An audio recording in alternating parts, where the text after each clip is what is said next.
নাটোরে ৪ বিঘা জমির উপর প্রায় ২০ বছর আগে নির্মাণ করা হয় বাস স্ট্যান্ড, যেখানে পার্কিং করা যায় সর্বোচ্চ ৮০টি বাস। তবে জেলার মালিকদের রয়েছে ৩ শতাধিক বাস। বাস স্ট্যান্ডে স্থান সংকুলান না হওয়ায় রাতে বাধ্য হয়ে বাসগুলো রাখতে হয় হরিশপুর ও মাদ্রাসা মোড়ের সড়কের পাশে।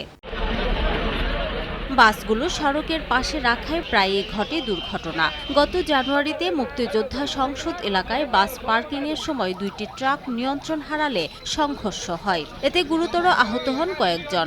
এমনকি পার্কিং এলাকায়ও ঘটে ছোট বড় দুর্ঘটনা। রাতে নিরাপত্তাহীনতায় থাকে বাসগুলো। এ অবস্থায় নতুন বাস স্ট্যান্ড নির্মাণের দাবি বাস মালিক ও চালকদের। আমাদের সুবিধাতে এখানে একটু বাইরে রাখা হয়, ভালো পরিবেশের জায়গা হলে তো ভিতরে রাখতাম। পৌরসভায় টাকা দিয়ে পৌরসভারও কোনো ইয়ে পাই না, আমরা ফ্যাসিলিটি পাই না। তাহলে এই বাসগুলো রাখার জন্য আমরা একটা টার্মিনাল চাই। রাস্তার পাশে আমরা গাড়ি পার্কিং করে রাখি, সেই ক্ষেত্রে জনদুর্ভোগ হয়, রোড অ্যাক্সিডেন্টেরও আশঙ্কা থাকে। আমাদের এটাই দাবি যে আমরা আমাদের গাড়িগুলো যাতে নিরাপদে টার্মিনালের ভিতরে রাখতে পারি। বিকাশ পেমেন্টে ১০,০০০ টাকার বেশি অফার। শপিং চলছে তো।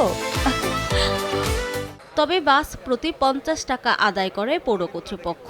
সমস্যা সমাধানে উদ্যোগ নিতে পৌরসভাকে অনুরোধ করেও প্রতিকার না পাওয়ায় অভিযোগ করেছেন বাস মালিক সমিতির নেতারা। এ বিষয়ে জানতে চাওয়া হলে ক্যামেরার সামনে কথা বলতে রাজি হননি পৌর নির্বাহী কর্মকর্তা। বর্ষার মৌসুমে আমরা টার্মিনালে ঢুকতে পারি না, পানি বেঁধে যায়, ড্রেনের ব্যবস্থা নাই, ড্রেন নাই, পানি নামার কোনো জায়গা নাই।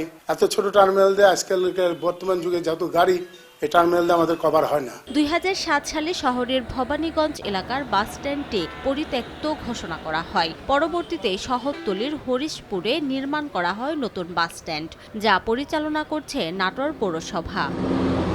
সময় সংবাদ, নাটোর।